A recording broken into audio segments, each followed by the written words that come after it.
ವಿಶ್ವಭಾರತಿ ಎಲ್ಲ ವೀಕ್ಷಕರಿಗೆ ಸಬ್ಸ್ಕ್ರೈಬರ್ಸ್ಗೆ ನಮಸ್ಕಾರ. ರಾಜ್ಯದಲ್ಲಿ ಅತಿ ಹೆಚ್ಚು ಔಷಧಿ ಮಾರಾಟ ಮಾಡ್ತಾ ಇದ್ದ ಜನೌಷಧಿ ಕೇಂದ್ರವನ್ನ ಮುಚ್ಚಲು ರಾಜ್ಯ ಸರ್ಕಾರ ಹೊರಟಿದೆ. ಬೆಂಗಳೂರಿನ ಅತ್ಯಂತ ಯಶಸ್ವಿ ಜನೌಷಧಿ ಮಾರಾಟ ಮಳಿಗೆ ಯಲಹಂಕ ಸರ್ಕಾರಿ ಆಸ್ಪತ್ರೆಯ ಆವರಣದಲ್ಲಿದೆ.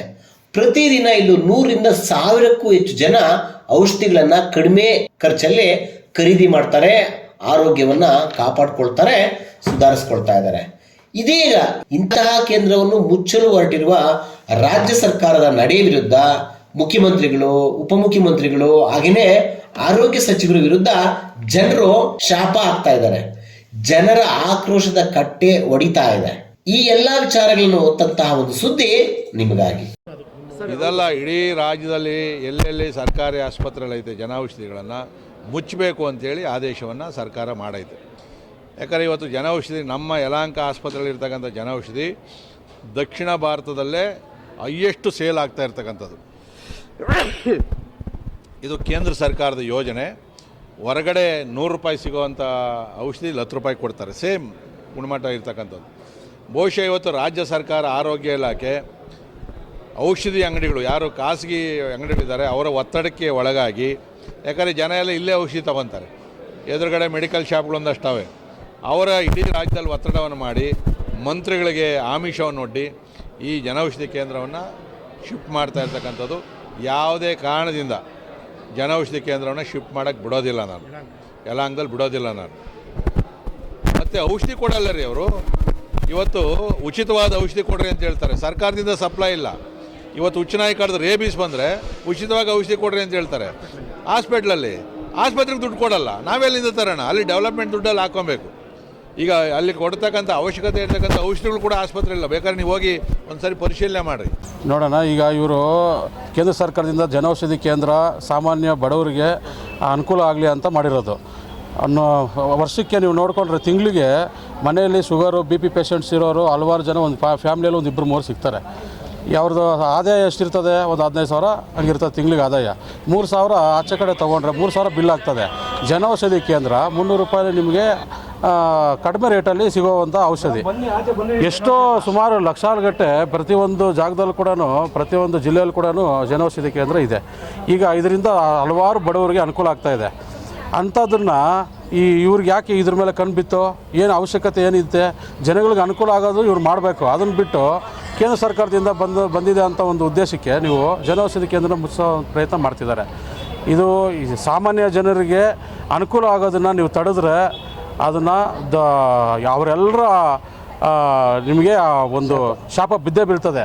ಹಂಗಾಗಿ ಇವತ್ತಿನ ದಿವಸ ನಾವು ಸಾರ್ವಜನಿಕರು ಇಲ್ಲೆಲ್ಲ ಸೇರಿ ನಮ್ಮ ಮನವಿ ಮಾಡ್ಕೊತಾ ಇದ್ದೇವೆ ರಾಜ್ಯ ಸರ್ಕಾರಕ್ಕೆ. ಜನೌಷಧಿ ಕೇಂದ್ರ ಯಾವುದೇ ಕಾರಣಕ್ಕೆ ಮುಚ್ಚಿಸ್ಬೇಡಿ. ಆರೋಗ್ಯ ಸಚಿವರು ಕೂಡ ಮನವಿ ಮಾಡ್ಕೊತಾ ಇದ್ದೀವಿ, ಯಾವುದೇ ಕಾರಣಕ್ಕೂ ಜನೌಷಧಿ ಕೇಂದ್ರನ ಮುಚ್ಚಿಸ್ಬೇಡಿ. ಸರ್, ಈಗ ನಾನೊಬ್ಬ ಜನಸಾಮಾನ್ಯ ಯಲಹಂಕ ನಾಗರಿಕ. ನನ್ನ ತಾಯಿಗೆ 78 ವರ್ಷ ವಯಸ್ಸು. ಇವತ್ತವರೆಗೂ ನನ್ನ ತಾಯಿ ಮಧ್ಯಮದವ್ರಿಗೆ ಮತ್ತು ಅದಕ್ಕಿಂತ ಕೆಳವರ್ಗದವ್ರಿಗೆ ಮೀಸಲಾಗಿರೋವಂಥದ್ದು ಈ ಜನೌಷಧಿ. ಇದರಲ್ಲಿ ಮಧ್ಯಮದ ವರ್ಗದವರು, ಅದಕ್ಕಿಂತ ಕೆಳವರ್ಗದವರು ತೊಗೊಳ್ಳೋ ಅಂಥವ್ರು ಮೆಡಿಸನ್ ಬಂದು ಇದನ್ನು ರಾಜ್ಯ ಸರ್ಕಾರ ಮುಚ್ಚಕ್ಕೆ ಪ್ರಯತ್ನ ಪಡ್ತಾ ಇದೆ. ಅಂತ ಇನ್ನು ಎಷ್ಟು ಮಾತ್ರ ಬುದ್ಧಿ ಇದೆ ಸಿದ್ದರಾಮಯ್ಯವ್ರಿಗಾಗಲಿ, DK ಶಿವಕುಮಾರ್ಗಾಗಲಿ, ದಿನೇಶ್ ಗುಂಡೂರಾವ್ಗಾಗಲಿ? ಅವ್ರಿಗೆ ಹೋಗ್ಲಿಕ್ಕೆ ಜ್ಞಾನ ಇದೆಯಾ? ಇದ್ರ ಬಗ್ಗೆ ಅರಿವಿದೆಯಾ? ಇದನ್ನು ಮುಚ್ಚಬಹುದು ಅನ್ನಿಸ್ತಿದೆಯಾ ಅವ್ರಿಗೆ? ಮುಚ್ಚಬೇಕು ಅನ್ನಿಸ್ತಾ ಇರೋದು ಯಾಕೆ? ಯಾರು ಹೇಳ್ಕೊಟ್ರು ಮುಚ್ಚಬೇಕು ಅಂತ ಅವ್ರಿಗೆ? ಈಗ ಇವರೇ ನನ್ನ ಪಕ್ಕದಲ್ಲಿ ನಿಂತಿದ್ದಾರೆ, 58 ವರ್ಷದವ್ರು. ಇವರು ಸಾಮಾನ್ಯ ನಾಗರಿಕರು. ಪಾಪ ಬಂದಿಲ್ಲಿ ಅಗ್ಗದ 73 ವರ್ಷದವರು ಅಗ್ಗದ ರೇಟಲ್ಲಿ ಮೆಡಿಸನ್ ಸಿಗ್ತಾ ಇದೆ, ತೊಗೊಂಡೋಗ್ತಾ ಇದ್ದಾರೆ. ಹಂಗಾರೆ ಈ ಸರ್ಕಾರ ಏನು ಬಡವ್ರನ್ನೆಲ್ಲ ತೀರಾ ಹಂಗೆ ಕಡು ಬಡವರಾಗಿಟ್ಟು ಯಾರು ಏನು ಜೀವನ ನಡೆಸೋದು ಬೇಡವಾ? ಅವರು ಯಾವ ಕಾರಣಕ್ಕೂ ಇವರು ಮುಚ್ಚಬಾರ್ದು. ಬಡವರೆಲ್ಲ ಅನ್ಯಾಯ ಆಗ್ತಾರೆ, ಮುಚ್ಚಬಾರ್ದು. ಮುಚ್ಚಿದ್ರೆ ಅವಕ್ಕೆ ದೇವರು ಒಳ್ಳೇದು ಮಾಡಲ್ಲ, ಅವ್ರ ಮಕ್ಕಳ ಮರಿಗೂ ಒಳ್ಳೇದು ಮಾಡಲ್ಲ. ಕೂಲಿ ಮಾಡ್ಕೊಂಡು ತಿನ್ನೋದು ಒಟ್ಟಿಗೆ ಸೇರಿರ್ತದೆ. ಈ ಮಾತ್ರೆಗಳು ಕೇಳ್ಕೊಳ್ಳಿ, ಲಕ್ಷಾಂತರ ರೂಪಾಯಿ ಮಾತ್ರೆ ಬೇರೆ ಕಡೆ ಹೋಗ್ಬೇಕು.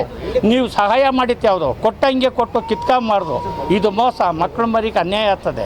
ದಯವಿಟ್ಟು ಇದ್ರ ನಮ್ಗೆ ಈ ಹೆಂಗೆ ನಡೀತದೋ ಅದಕ್ಕೆ ತೋರಿಸ್ಕೊಡಕ್ಕೆ ಪ್ರಯತ್ನ ಪಡಬೇಕು, ಅನುಕೂಲ ಮಾಡ್ಕೊಡ್ಬೇಕು. ವರ ಶಾಪ ಅಂತೂ ಇಲ್ಲ. ನನ್ನ ಹೆಸರು ಮಲ್ಲಿಕಾರ್ಜುನ್ ಅಂತ, ರಾಜನಗುಂಟೆಯಿಂದ ಬಂದಿದ್ದೀನಿ. ಪ್ರತಿ ತಿಂಗಳು ಔಷಧಿ ತೊಗೊಳಕ್ಕೆ ಇಲ್ಲೇ ಬರ್ತಾಯಿದ್ದೀನಿ. ಜನೌಷಧಿ ಕೇಂದ್ರದಿಂದ ಔಷಧಿಗಳು ಕಮ್ಮಿ ರೇಟಲ್ಲಿ ಕೊಡೋದ್ರಿಂದ ಬಡಬಗ್ಗರು ಬದುಕವ್ರೆ. ಇಲ್ಲದಿದ್ದರೆ ಇಷ್ಟೊತ್ತಿಗೆ ಎಷ್ಟೋ ಜನ ಸಾಯಬೇಕಿತ್ತು. ಈ ಔಷಧಿಗಳೆಲ್ಲ ಕೊಡ್ತಿರೋ ಕೇಂದ್ರ ಸರ್ಕಾರದವರು ಎಷ್ಟು ಬೇಕೋ ಅಷ್ಟು ಜನೌಷಧಿ ಕೇಂದ್ರಗಳನ್ನು ತೆರೆದವ್ರೆ. ಅದರಿಂದ ಅನುಕೂಲ ಆಗ್ತಾಯಿದೆ ಹೊರತಾಗಿ ಅನಾನುಕೂಲ ಅಂತೂ ಇಲ್ಲೇ ಆಗಿಲ್ಲ. ಅನಾನುಕೂಲ ಅಂತ ಹೇಳತಕ್ಕಂಥವ್ರು ಮುಟ್ಟಾಳ್ರು. ಅದು ಮೂರ್ಖರು ಮುಚ್ಚಾರ ಅಂತಾರೆ. ಇಲ್ಲಿ ಜನೌಷಧಿ ಇರೋಕ್ಕೋಸ್ಕರ ಬಡವ್ರ ಮಕ್ಕಳಿಗೆ ತುಂಬ ಅನುಕೂಲ ಆಗ್ತಾಯಿದೆ. ಒಬ್ಬರು ಕೇರಳದಿಂದ ಬರ್ತಾರೆ, ತಿಂಗಳಿಗೆ 60,000 ರೂಪಾಯಿ ಆಗುತ್ತಂತೆ. ಇಲ್ಲಿ ಬಂದು ಬರೋ 5,000 ರೂಪಾಯಿ ತಿಂಗಳಿಗೆ. ಆ ಮೆಡಿಕಲ್ ಸ್ಟೋರ್ಗೆ ಅಡ್ಡ ನಮಸ್ಕಾರ ಹಾಕ್ಬಿಟ್ಟು ಹೋಗ್ಬಿಟ್ಟು ಮೋದಿಯವ್ರಿಗೆ ಅದು ತುಂಬ ಧನ್ಯವಾದಗಳು ಅಂತ ಹೇಳ್ಬಿಟ್ಟು ಹೋದ್ರು. ಈಗ ರಾಜ್ಯ ಸರ್ಕಾರ ಮುಚ್ಲಿಕ್ಕೆ ಹೋಗಿರೋದು ಮೂರ್ಖರು ಅಂತ ಹೇಳ್ತಿದ್ದಲ್ಲ, ಅವ್ರ ಬುದ್ಧಿ ಇಲ್ಲ. ಅವ್ರ ಮನೆಗಳು ಯಾರು ಇದ್ದರೆ ಗೊತ್ತಾಗೋದು, ಅವ್ರು ಯಾರು ಇದ್ದಂಗಿಲ್ಲ. ಅದಕ್ಕೆ ಇಲ್ಲಿ ಬಡವ್ರ ಮಕ್ಕಳು ಬಾಯಿ ಮುಚ್ಚಕ್ಕೆ ಬಂದವರು ಅಷ್ಟೇ, ಸಾಯ್ಸಕ್ಕೆ. ನನಗೆ ತುಂಬ ಅನುಕೂಲ ಆಗಿದೆ. ಯಾಕೆಂದರೆ ನಾನು ಔಷಧಿಗೆ 3-4 ವರ್ಷದಿಂದ ಬರ್ತಾಯಿದ್ದೇನೆ. ನನಗೆ ಸಾವಿರ ಕಟ್ಟಲೆ ಲಾಭ ಆಗಿದೆ.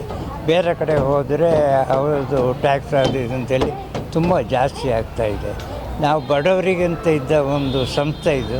ಆ ಬಡವರಿಗೆ ಅದು ಕೊಡೋದಿದ್ದರೆ ಶ್ರೀಮಂತರಿಗೆ ಅಂತೇಳಿ ಅವರು ಎಲ್ಲಿ ಬೇಕಾದ್ರೂ ತಗೊಂಡರು. ನಾವು ಬಡವರು ಹಾಗೆ ಎಲ್ಲಿ ತಗೊಳ್ಳೋ ಹಾಗಿಲ್ಲ.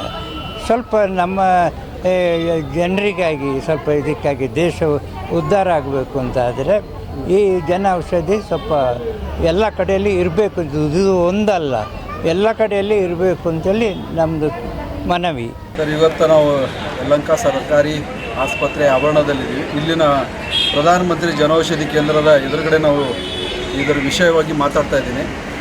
2016 ಅಕ್ಟೋಬರ್ 2ನೇ ತಾರೀಕಿಗೆ ಆಗಿನ ಕೇಂದ್ರ ಸರ್ಕಾರದ ಸನ್ಮಾನ್ಯ ನರೇಂದ್ರ ಮೋದಿಯವರ ಸರ್ಕಾರ, ಆಗಿನ ರಸಗೊಬ್ಬರ ಸಚಿವರಾದಂಥ ಸನ್ಮಾನ್ಯ ಅನಂತಕುಮಾರ್ ನೇತೃತ್ವದಲ್ಲಿ ಇಡೀ ದೇಶದ ಜನತೆಗೆ ಒಂದು ಸುಲಭವಾಗಿ ಕಡಿಮೆ ದರ ಔಷಧಿಗಳನ್ನು ಸಿಗಬೇಕನ್ನುವಂಥ ಮಹತ್ವದ ಯೋಚನೆಯನ್ನು ಆಗಿನ ಅನಂತಕುಮಾರ್ ಈ ಜನೌಷಧಿ ಕೇಂದ್ರವನ್ನು ಜಾರಿಗೆ ತಂದರು.